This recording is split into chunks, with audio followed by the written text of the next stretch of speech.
네, 우리 마태복음 오늘 마태 16장 15번째 시간입니다. 마태 16장 15번째 시간으로 하늘 왕이 교회를 세우실 장소라고 하는 제목을 제시를 했습니다. 마태 16장 15절로 우리 20절까지 우리 같이 봉독하도록 하겠습니다. 가라사대 너희는 나를 누구라 하느냐? 시몬 베드로가 대답하여 가로되 주는 그리스도시요 살아계신 하나님의 아들이시나이다. 예수께서 대답하여 가라사대 바요나 시몬아 내가 복이 있도다. 이를 내게 알게 하니는 혈육이 아니요 하늘에 계신 내 아버지이시니라. 또 내가 내게 이르노니 너는 베드로라. 내가 이 반석 위에 내 교회를 세우리니 음부의 권세가 이기지 못하리라.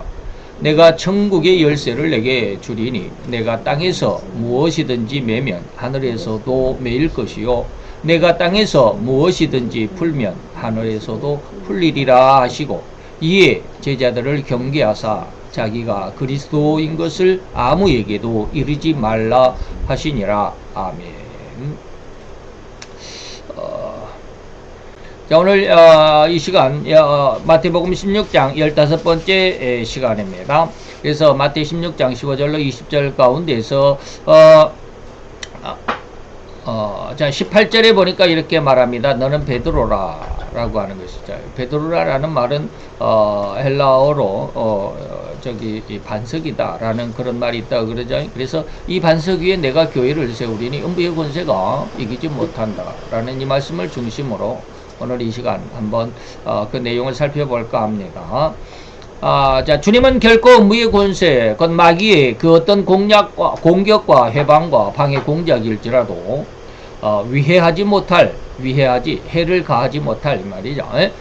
가장 굳건한 교회를 이 반석 위에 세우시겠다라고 선언하셨습니다. 그래서 마태 7장 24절 25절에 보니까 늘 여러분들에게 말씀을 드리는 그 내용 바로 뒷부분이죠. 부정적인 말도 있고 부정적인 21절로 23절까지는 주여 주여 하는 자마다 천국에 들어가지 못한다 라는 그런 말씀을 제가 많이 말씀드렸는데 바로 그 이어서 뭐라고 그러시느냐면 누구든지 나의 이 말을 듣고 행하는 자 살아가는 자 이 말이죠. 말씀대로 살아가는 자는 집을 반석 위에 지은 지혜로운 사람 같다. 그래서 그 반석 위에 지은 집은 비가 내리고 창수가 나고 바람이 불어 그 집에 부딪히되 결코 무너지지 아니하나니 이는 주초를 반석 위에 놓은 용고다 라고 이렇게 말씀합니다. 26절 27절에는 이 반대죠. 내 말을 듣고 행하지 아니하면 모래 위에 지은 미련한 사람 같다라고 말하고 비가 내리고 장수가 나고 바람이 불면 그 집에 아주 심각하게 무너지는 결과가 있다라고 이렇게 말씀을 했죠. 자, 오늘 이렇듯 무너지지도 않고 무너질 수도 없는 강력한 교회를 세우는 그 반석이 과연 무엇일까라고 하는 것이죠. 반석이 얼마나 중요하다라고 하는 거, 또 어떤 효과, 어떤 결과를 가져오는지를 한 예를 한번 찾아보도록 하겠습니다. 자, 우리나라의 세계에서 세 번째로 높은 빌딩이 서울에 있습니다. 잠실에 있는 롯데 월드타워가 바로 그것입니다.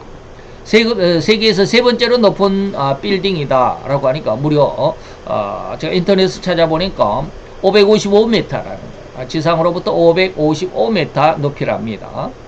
그렇게 높은 빌딩이 온갖 어떻게 엄청난 이 비바람과 눈보라와 강력한 태풍 등을 견뎌낼 수 있을까라는 것이죠. 옛날에 우리가 63빌딩 해가지고 63층 빌딩이 있었죠. 한강 바로 옆에. 거기는 바람이 태풍이 심하게 불면 좌우로 이렇게 거의 한 30cm, 그러니까 한 60cm 정도인가요? 제가 정확히 그런, 수치는 알지 못하겠지만, 그냥 막 흔들린다고 그래요. 바람이 세게 불면. 그런데 이거는 그보다 더 높죠. 그보다 더 높으니까, 얼마나 저 위에서는 얼마나 흔들리겠습니까? 이렇게 그냥 대나무 위에서 이렇게, 매달려 있으면 이렇게 흔들거리듯이 말이죠. 그러겠죠. 그럼에도 불구하고 집이 무너지지 않는다 이 말입니다. 바로 그 빌딩을 땅에 굳건하게 박혀 있도록 뿌리가 뽑히지 않도록 하는 것이 바로 기초다 이 말입니다. 그 기초를 제가 인터넷에 찾아와서 한번 그 그림을 다운받아 와 봤습니다. 이렇게 정면, 평면에서 보면 맨 위에서 정확히 딱 내려다 보면 이렇게 사각형이 됐고 귀를 이렇게 잘라서 팔각으로 모양이 되어 있답니다. 근데 한쪽 길이가 71.7, 그러니까 72m 됩니다. 72m 정도 되고요. 이렇게 가로 세로가 72m고요.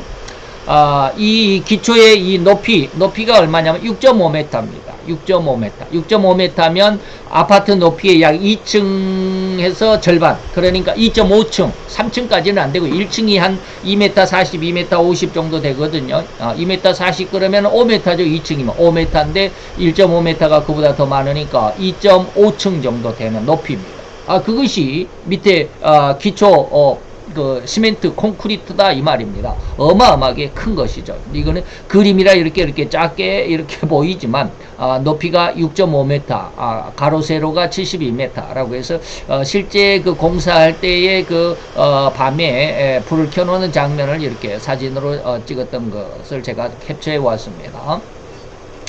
자, 롯데월드타워는 땅속의 단단한 안반층의 지리 1m짜리. 이 지리가, 직경이 지름이 1m라고 하는 겁니다. 그리고 길이가 30m라고. 30m 어마어마하게 길죠. 이 파일을 108개를 박아 넣었다라고 합니다. 그래서 안반을 만들었다. 그 위에 가로 세로 72m 그리고 두께가 6.5m 그러니까 아파트 약 2층하고 반 그러니까 2.5층 높이의 견고한 그 매트 우리가 뭐 침대 매트 그런 것처럼 그렇게 매트처럼 그렇게 깔았다라고 하는 것입니다. 그리고 그 매트 속에는 직경이 5.1cm 5.1cm니까 철근이 5.1cm만 이 정도 됩니다. 이 정도 큰 철근을 가지고 뼈대를 만들었다라고 하는 것이죠. 그래서 이 대구경 철근을 포함한 4,200톤의 철근이 들어갔다. 4,200톤 어마어마하죠. 그리고 8만 톤의 고강도 콘크리트가 거기에 부어졌다라고 하는 것이죠. 이 거대한 매트 기존은 부르즈 할리파 이게 나면 뭔 말인지 잘 몰라요. 제가 이제 건축가나 뭐 토목가 출신이 아니라서 부르즈 할리파의 3.7m 매트에 비해서 훨씬 두꺼울 뿐 아니라 콘크리트 양도 2.5배에 달할 만큼 견고하다. 그래서 부르즈 할리파가 뭔지 모르지만 차후자는 이렇게 엄청나게 강한 그리고 또 엄청나게 크고 거대한 이 안반을 만들어 놨다라고 하는 것입니다. 자, 이 말을 왜 드리느냐면 예수님의 의도 그 진리가 바로 이것입니다. 기초가 튼튼하고 땅속에 깊이 묻혀 흔들릴 수조차 없는 굳건함이 되었을 때 비로소 절대로 비가 제 아무리 많이 내린다 한들 흔들리거나 무너질 수조차 없죠. 제 아무리 강력한 태풍급의 강풍이 불어 닥친다고 할지라도 절대로 흔들릴 수가 없다 이 말이에요. 흔들릴 수는 있지만 높이가 너무 높으니까 강풍이 불면 이렇게 흔들릴 수는 있지만 부러지거나 파손당하지 않는다라는 것입니다. 어마어마한 그 뼈대 강철로 세워놨기 때문에 그렇죠. 더욱이 아무리 엄청난 홍수가 나서 건물살이 강가의 흙들을 휩쓸어 가면서 강가에 세워져 있던 건물들이 또 집들이 나무들이 세찬 건물살에 휩쓸릴지라도 이것은 너무 아주 그냥 그 뿌리가 너무 깊이 그래서 흙이 아무리 흘려내려가도 그 모든 것을 다 휩쓸어 갈 수는 없을 정도로 그렇게 크고 거대하고 강하다 이 말입니다. 그래서 결코 무너지지도 흐트러지지도 않을 것이라는 의미를 생각하시면서 성도들의 신앙이 또한 이렇게 강력한 기초가 있어야만 한다. 이렇게 예수라고 하는 반석 위에 내가 교회를 세운데 음부의 권세도 이기지 못할 것이라고 했을 때 그 반석이라는 의미가 철저하게 그리고 완벽하게 그리고 가장 강력하게 이 말이죠. 이러한 신앙의 기초가 있어야 된다. 근데 우리는 실제적인 이 신앙의 기초가 실제적으로 이렇게 월드타워처럼 이렇게 눈에 보이는 어떤 실제적인 물리적인 물질적이고 물리적인 이러한 어떤 그 매트가 그렇게 생긴 건 아니죠. 우리의 신앙이 어떻게 그렇게 보이는 건 아니잖아요. 그렇기 때문에 사람들은 다 자기 신앙이 옳다라고만 생각하고 자기 신앙이 다 강력하다라고만 생각합니다. 그래서 이제 나는 예수의 이름으로 방금 이제 우리가 마태 7장 24절 25절을 말씀을 드렸지만 21절로 23절까지 잠깐 말씀을 드렸지만 나는 바로 예수 그리스도의 이름으로 많은 기적도 능력도 나타내고 목회도 잘하고 말이죠. 이 많은 그 귀신도 쫓아내고 말이죠. 그랬다 할지라도 이 말이죠. 이게 자기 신앙이 어떤 줄을 자기가 스스로가 모른다라는 거예요. 이렇게 참 안타까운 모습이죠. 그래서 이러한 강력한 기초를 가지고 있어야 되는데 이런 것들은 제가 늘 이야기합니다. 성경을 많이 읽어야 이것을 깨달을 수 있습니다. 기도를 많이 해야 이 은혜를 얻을 수가 있습니다. 그래서 이런 절대로 비가 내리듯 하늘의 시험, 비가 내리는 것은 하늘에서 오는 하늘의 시험, 다시 말하면 악령들의 역사입니다. 곧 영계의 시험과 방해를 할지라도 결코 흔들리는 법이 없을 것이다. 절대로 이해해야 됩니다. 비가 내린다는 것, 그 다음에 이제 두 번째가 뭐냐면 바람은 공중에서 공기층이 이동하는 것을 바람이라고 그럽니다. 공기가 이쪽에서 이리 왔다 갔다 하는 거, 이런 걸 바람이라고 그러죠. 이처럼 세상 만사 엄청난 소문과 풍랑 같은 선정과 선동이 불릴 듯 할지라도 세상 사람들이 이렇게 저렇게 속삭거리고 나는 이것을 주장하는데 뭐 너도 이걸 따라 해야 돼 라고 이렇게 말을 하지만 그것이 정당한 것이 아닐 적에는 그걸 구별할 수 있어야 됩니다. 결코 그 신앙이 흔들리지도 않을 것이다 라고 하는 것입니다. 이 정확한 기초가 아주 강력하게 세워져 있을 때 이 말입니다. 마치 오늘날 2024년 12월 29일 현재 제가 2024년 12월 19일 날 이 원고를 작성했나 봐요. 그러니까 벌써 6개월 전에 이 원고를 작성해 놨는데 그때 당시에는 우리나라 자유 대한민국에는 엄청난 바람이 광풍이 불어닥치는 것처럼 모든 사람의 심령을 휩쓸어가는 그런 상황이라고 아니할 수 없었을 것입니다. 굉장히 심각했죠. 다시 말하면 24년 12월 3일 날 대통령 윤땡열님은 밤 11시가 넘는 시간에 비상계엄령을 선포하고 선거관리위원회에 서버를 복사해서 가져나왔다라고 하죠.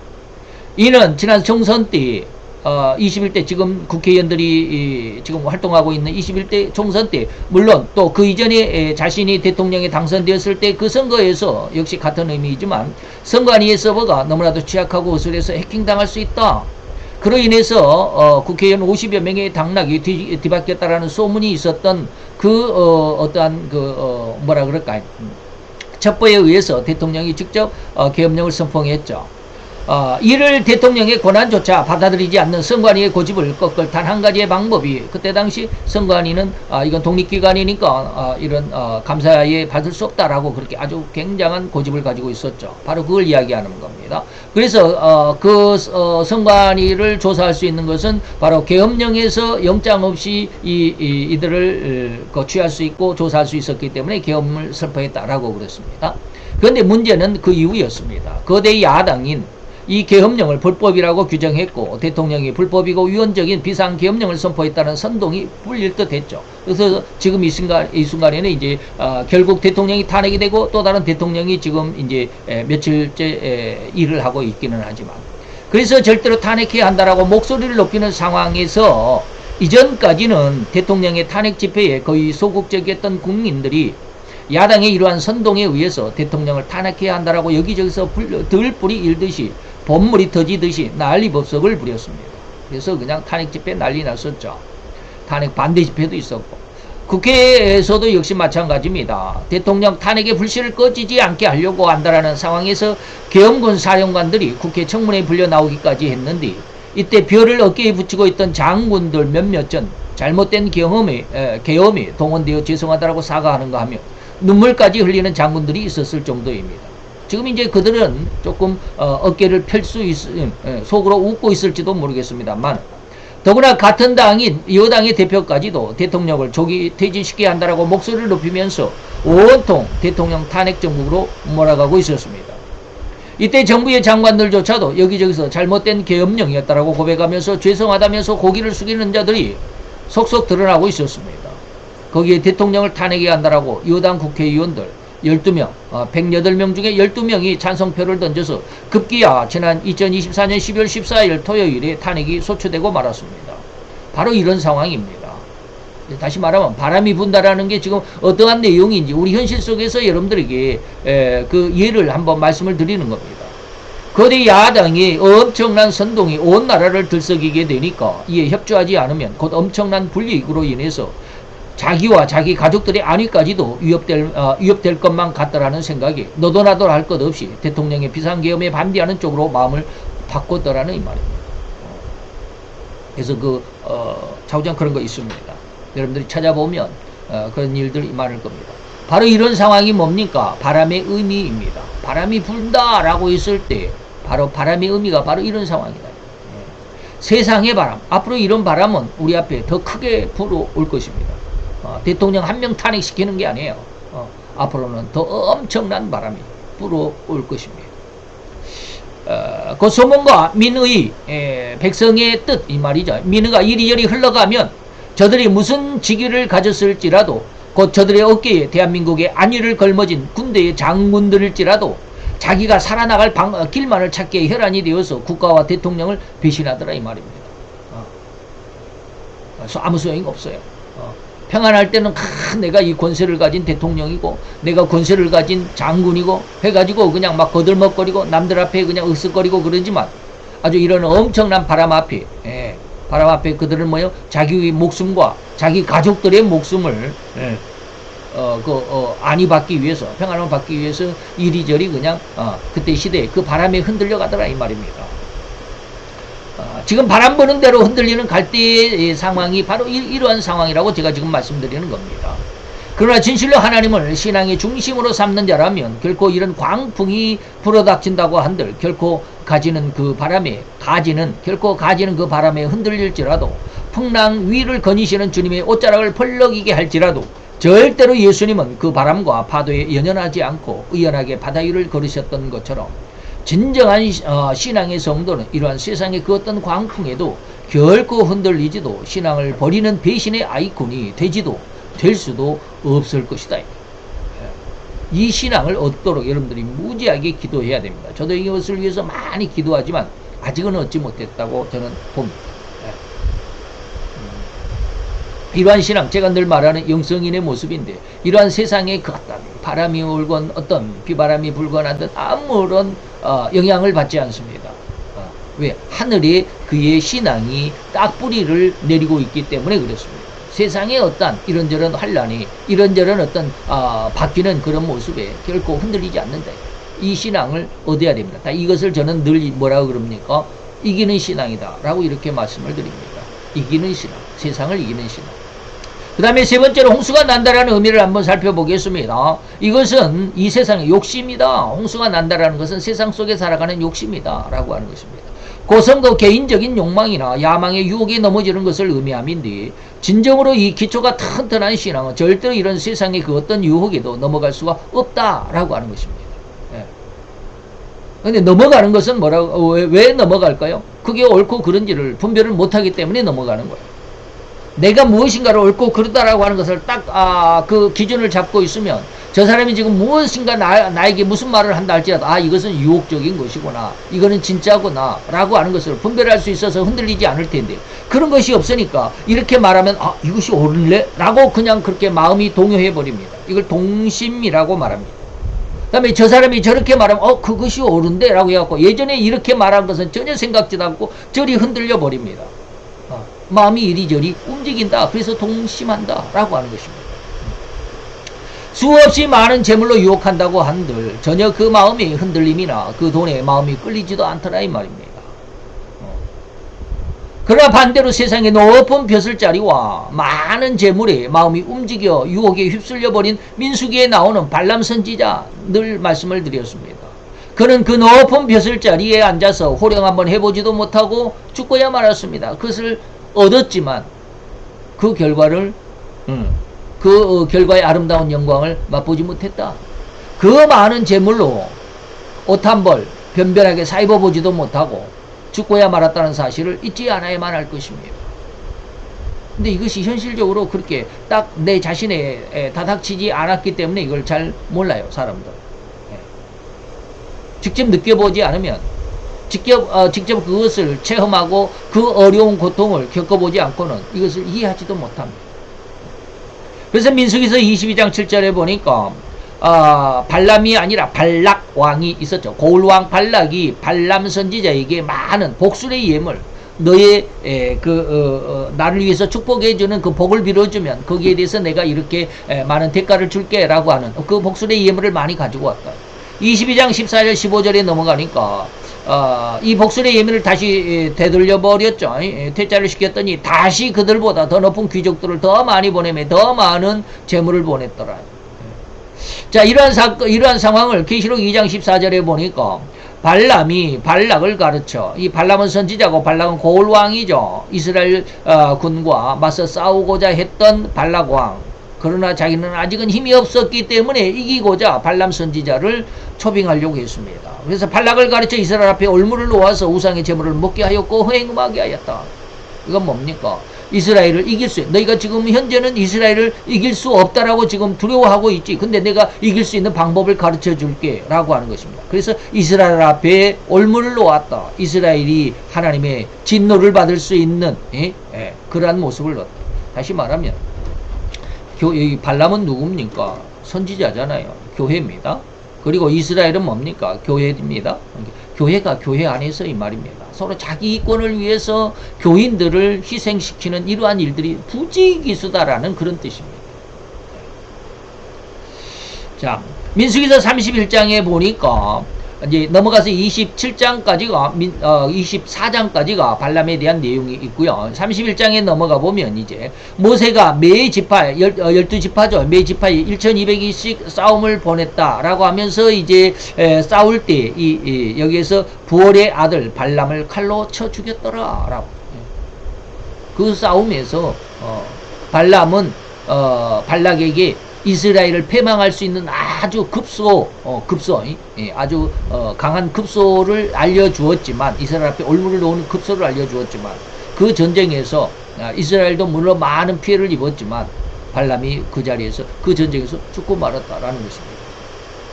이것이 진실로 진정한 기초고 반석의 신앙입니다. 무엇을 할 것이냐? 발람과 발람처럼 말이죠. 나는 예수를 믿고 있다 라고 하면서, 나는 교회의 목사다 라고 하면서도, 뭐 장로고 집사다 권사다 라고 하면서도 말이죠, 발람과 같이 재물과 그리고 군수에 유혹이 되어 있는, 저도 여기서는 별로 여기에서 완전히 나는 탈피했다라고 말할 수가 없습니다. 저도 지금 제 마음속에 원하는 것이 많거든요. 그래서 그렇게 해야만 한다라고 하나님 앞에 기도하는데, 기도할 때마다 아까 말씀드렸던 이기는 신앙이 우선적으로 하나님 앞에 기도돼야 된다라는 것 너무 잘 알고 있습니다. 그래서 교회는 내가 세운다, 주님이 세운다라고 이렇게 말씀하십니다. 그런데 현대 사고방식들은 어떻습니까? 큰 성전만이 진정한 하나님의 축복이다, 거기가 하나님이 있다, 그렇게 해서 너도 나도 더 큰 성전을 지으려고 야단들입니다. 교회의 주인은 목사들이 아닌 것이 이 오늘날의 현실입니다. 목사들이 아니면 맞죠. 제가 지금 무슨 말을 하는지, 제가 지금 의도하는 게 조금 달라가지고, 자, 교회의 주인은 결코 목사들이 아닙니다. 하나님이시다 라고 하는 것입니다. 그래서 교회 구성원은 18절에서 말씀하셨듯이 어디서든지, 그리고 아무리 작은 수 한두 사람이라 할지라도, 두세 사람이라 할지라도 우리 예수님의 이름으로 모인 그것이 교회라고 했지 않는가 이 말입니다. 목사가 아닌데, 근데 우리는 목사들이 어떤 박사 타이틀을 보고 말이죠, 인기 순위를 보고 말이죠, 이런 것이 오늘날 현실의 신앙의 중심이 되어 있지 않느냐라고 하는 것이죠. 어떤 특정한 장소나 어떤 특정한 곳을 지정하는 것이 아닙니다. 예수님은 내 이름으로 라고 말했습니다. 누구누구를 위한 모임이 아니고 누구누구의 이름이 드러나는 그런 모임이 아니고 말이죠. 그래서 우리 주님 예수님의 이름으로 모이는 그곳이 바로 교회다. 그리고 사람 수는 수백 수천 명이 아니라 두세 사람이라고 했다. 꼭 많은 성도가 모여야만 교회의 본을 드러내고 교회로서의 사명을 다하는 것이 아니다라는 것입니다. 우리들은 교회의 본질을 정확하게 알아야만 할 것입니다.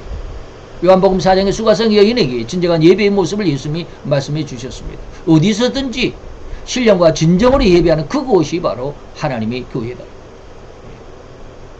단 한 사람이라도, 나 혼자라도 하나님 앞에 진정으로 기도하면 그것이 바로 교회다. 그래서 너 자신은 한 예수 그리스도의 교회다, 몸된 성전이다 라고 사도 바울은 고린도 교회에서 우리에게 이렇게 이야기하고 있습니다. 그래서 교회라고 한다면 신령한 목사가 진정으로 목회할 수 있는 그런 숫자가 좋을 것입니다. 저는 뭐 한 500명까지는 괜찮다라고 봅니다. 한 500명까지는 뭐 1000명, 2000명 넘어가 보면 이게 관리가 안 돼요. 누가 누군지도 몰라, 이름도 몰라요. 요즘에는 이제 제가 많이 건망증이 심해져 가지고요. 하지만 제가 이제 앞으로 해야 할 일들을 지금 구상을 하고 있으면서 이제 하주동산, 옛날에는 창토원, 맨 처음에 창토원 했다가 그것을 좀 더 키워서 창세원이라는 말로 했고, 창세원 밑에 이제 창토원이라는 어떠한 부분으로 이렇게 만들겠다라고 했는데, 이것이 이제 좀 더 커져 가지고 창세원도 창토원의 한 부분, 이렇게 해가지고 그 위에 이제 하나님이 주인인 동산이야, 하주동산이다 라고 이렇게 이제 이름을 바꿨는데, 하주동산의 사역 속에서 무엇을 해야 되겠다라는 이러한 그 계획이 있습니다. 그래서 제가 지금 요리를 배우고 있는데, 자꾸 옆에서 요리 이렇게 배우는 김에 자격을 따라라고 그러는데, 저 요즘 젊은 사람 같지를 않아요. 기억이 안 돼요. 요리를 딱 할 때는 뭐 그때 당시에 이렇게 하니까 기억이 돼서 이렇게 하는데, 그것도 선생님이 앞에서 이렇게 딱 시연, 처음부터 끝까지 다 시연을 해주면 그것을 그대로 기억하고 있다가 내가 내 요리를 진행을 시켜야 되는데, 그게 안 돼요. 이 기억이 안 되니까 뭘 먼저 해야 되고 뭘 뒤에 해야 되는지를 몰라요. 먼저 딱 해가지고 준비를 해 놓을 것이 있어야 되는데 그게 안 돼요. 만약에 뭔 요리를 하다가 밥은 좀 시간이 오래 걸리잖아요. 그렇기 때문에 맨 먼저 밥을 먼저 해놔야 돼. 근데 요리를 기억이 안 되니까 쌀을 씻어놓고 밥을 안 쳐놔야 되는데, 그걸 안 하고 막 뭐 준비하고 있다가 뭐 나중에 모든 요리가 다 준비되었는데 밥이 안 돼 있어. 그러면 곤란하잖아요. 바로 그런 어떤 이 순서가 기억이 안 돼요. 그러다 보니까 시험 보러 갈 엄두가 안 나요. 엄두가 안 나요. 그래서 못하고 있다라고 그렇게 이야기를 하는데요.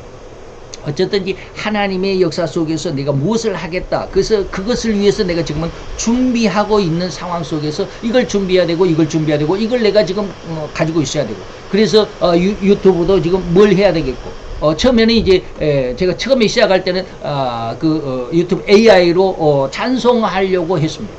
근데 너무 어려워요. 그래서 한 5개 정도 올렸다가 못하고 지금은 이제 또 이제 이게 마지막 종말에 대해서 그러면 한번 해볼까요? 지금 종말에 대해서 이렇게 쭉 계속을 하는데 이거 너무 어려워. 이것도 어려워요. 내가 아주 장기가 있는 그런 것인데도 불구하고 원고는 뭐 쉽게 씁니다. 어떠한 제목을 딱 타이틀을 잡으면 거기에 대해서 원고는 뭐 한 서너 시간이면 충분히 잡습니다. 그런데 이 서너 시간에 원고를 딱 작성해 놓으면 이것을 이제 파워포인트로 이제 계속 작성을 이제 만들어야 되죠. 파워포인트로 만드는데 하루 종일 걸립니다. 이게 뭐 이렇게 착착착착 뭐 하는 것이 아니라 뭐 챗 GPT는 뭐 이렇게 해준다고 그러는데 해주는 게 아니더라고요. 그게 PPT를 딱 만들어주는 게 아니라 문자로 이렇게 하십시오. 이거는 뭡니다. 딱 이렇게 쉽게 말하면 뭐 드라마 같은 거 있으면 각본이 있죠. 각본은 뭐 뭡니까, 주인공 A가 무슨 말을 한다, 뭐 웃는다, 뭐 이런 것 다 이게 큐티라고 그러죠. 콘티라고 그럽니다.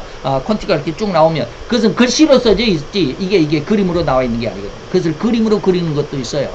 바로 이제 막 그런 거 있는데, 그것을 현실 속에서 내가 이제 파워포인트로 이렇게 만들려고 하다 보니까 너무 오래 걸려요. 왜? 그것을 어떠한 모습으로 어떠한 모양을 가지고 어떻게 해가지고 뭐 이렇게 나타났다가 사라지고 하고 또 나타났다 사라지고 할 때 이것은 이쪽에서 나오고 저쪽에서 나오고 막 이런 것들을 구상을 해야 되거든요. 내가 생각하기에 좀 더 예쁘게, 좀 더 자연스럽고 부드럽게 이런 것들이 막 한 장면이 다음 장면으로 넘어갈 때 부드럽게 넘어가야 되고 막 이런 것들을 막 구상을 하고 이렇게 할까 저렇게 할까 하다 보니까 시간이 너무 많이 걸려요.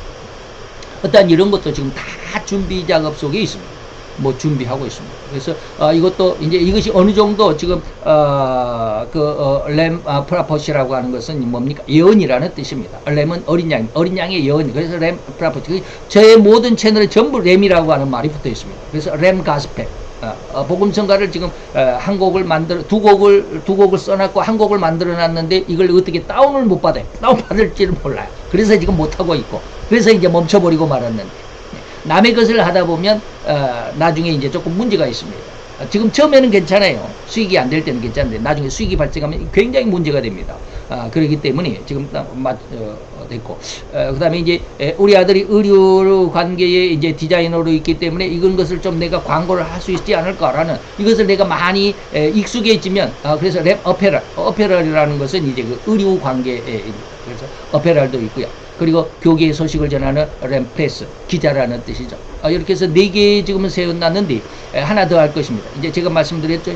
요리를 배운다. 램 셰프라고 하는 이런 채널들. 근데 그런 것은 내가 어떠한 기술이 완전히 숙련이 돼 있어야 돼요. 이렇게 착착착착 할 수 있을 정도가 돼야 하나하나씩 나오지. 지금 여러 개를 다 해버린다면 이제 좀 곤란하죠. 그래서 많은 사람들이 하나의 계정 속에 200개의 채널이 가능하다고 그러는데 보통 한 7개, 8개씩 채널들을 가지고 있습니다. 저는 처음에 그게 뭔지도 몰랐어요. 계정, 계정은 뭐 이렇게 하는데 채널이 뭔 뜻이고 계정과 채널이 왜 틀리는 거야? 왜 다른 거야? 뭐가 차이가 있는 거야? 뭐 이게 정신 없었습니다. 그런 거 공부하느라고 굉장히 힘들었습니다.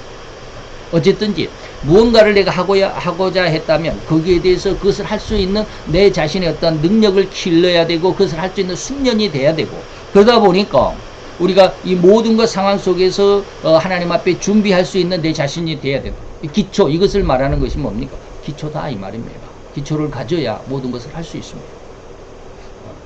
자, 그래서 어디에 오늘 이 말씀이 잠깐 그 비유가 옆으로 이렇게 살짝 서 있지만 어쨌든지 오늘날 우리가 하나님 앞에 정확한 가장 올바른 그리고 올곧은 신앙으로 성장하기 위해서는 기초가 튼튼해야 되는데 그 기초가 뭐다? 성경과 기도다라는 것입니다. 그래서 신령한 예배라고 하는 게 곧 뭐냐 이 말입니다. 신령한 목사가 진정으로 목회할 수 있는 그런 숫자에 대해서 이야기하려다가 그랬는데, 어쨌든지 우리는 신령한 목사가 된다라고 하는 것, 이게 쉬운 일이 아닙니다. 이것을 구분하지도 못하는 사람들도 너무 많아요. 저도 예전에는 이거 구분 못했습니다. 신령한 목사가 도대체 뭐야? 성경만 많이 알면 됐지. 예전에 저 인천에 있을 때 20년 전쯤만 해도 굉장히 이런 거 싫어했습니다. 신령한 목사. 왜? 그때 당시에는 성경을 무지하게 공부할 때거든요. 기도보다는 성경을 무지하게 공부했을 때입니다. 그러다 보니까 성경이 그냥 눈앞에 환하게 그냥 막 열릴 정도로, 그러다 보니까 무슨 뭐 신령이 어떻고 뭐 영적인 것이 어떻고 막 그런 이야기하면 굉장히 싫어했습니다. 성경을 알아야지 막 신령하다고 뭐 하늘에 묵시를 받냐 뭐라고. 막 그때는 막 그런 때였거든요. 좌우지간 그렇습니다. 우리가 정말로 하나님의 말씀 앞에서 기도와 성경이 이렇게 병합되지 않으면, 올바로 병립이 딱 되어 있지 않으면 곤란합니다. 그래서 그런 신령한 목사, 지도자라고 한다면 어떻게 합니까? 아침 저녁으로 그 지도자가 그 성도들 위해서 진심으로 기도하는 그런 교회가 좋지 않겠습니까? 아침마다 이렇게 한 500명 되면 500명 다 기도할 수 있겠습니까? 못합니다. 제가 부목사 때 그 헌금이 올라오면 헌금을 다 일일이 불러줬습니다. 11조는 누구누구. 그러면 그 사람들이 11조 한 사람들의 가정을 대충 알잖아요. 그러면 그런 어떤 복을 빌어주고 그랬는데 그 시간이 보통 시간이 많이 걸린 게 아닙니다. 그러다 보면 한두 개 빠지면 이게 정말 곤란해집니다. 왜요? 그 헌금한 사람 삐지거든요. 내 이름 안 불러줬다고 굉장히 삐집니다. 이렇게 참 곤란하기는 해요. 어쨌든지 그렇습니다. 자, 요한복음 10장에는 양의 이름을 불러서 하나님은 앞서가신다. 다 부른다. 양의 이름을 하나하나 다 불러서 예수님은 양 100마리 중에 한 마리가 이름을 다 불렀는데 한 마리가 없다. 그래서 예수님은 그것을 찾으러 가셨다.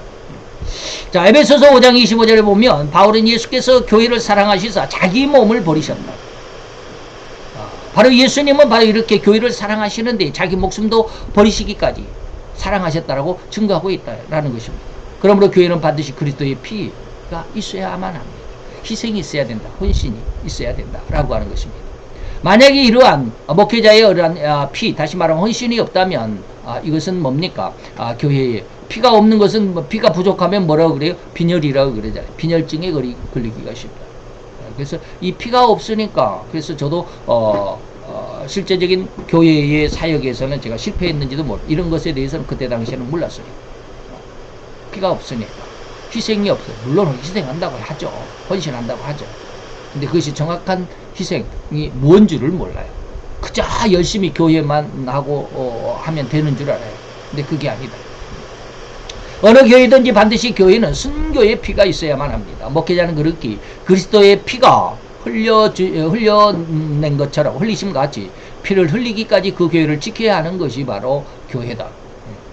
우리는 주의해야 할 것은 현대 교회들은 이와는 달리 피를 흘리는 것이 아니고 피를 오히려 빠는 그런 교회들이 간혹 있다. 이건 이제 미가서 선지자가 이런 것을 많이 질책을 했습니다. 너희들이 양의 뼈를 취하고 양을 고기를 먹고 말이죠. 그런 일들이 너무 많다. 교회가 성도들에게 이런 엄청난 희생을 강요하고 고혈을 빠는 이런 일들이 참 많습니다. 이것은 진리의 구원이 선포되는 것이 아니다. 이해하시겠죠? 미가서를 한번 읽어보면 이해를 하실 것입니다.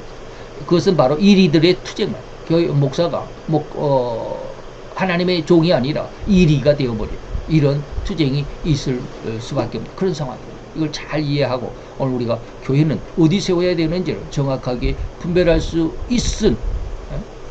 있는 그런 신앙으로 잘 성장할 수 있기를 축원하며 권면해 드립니다.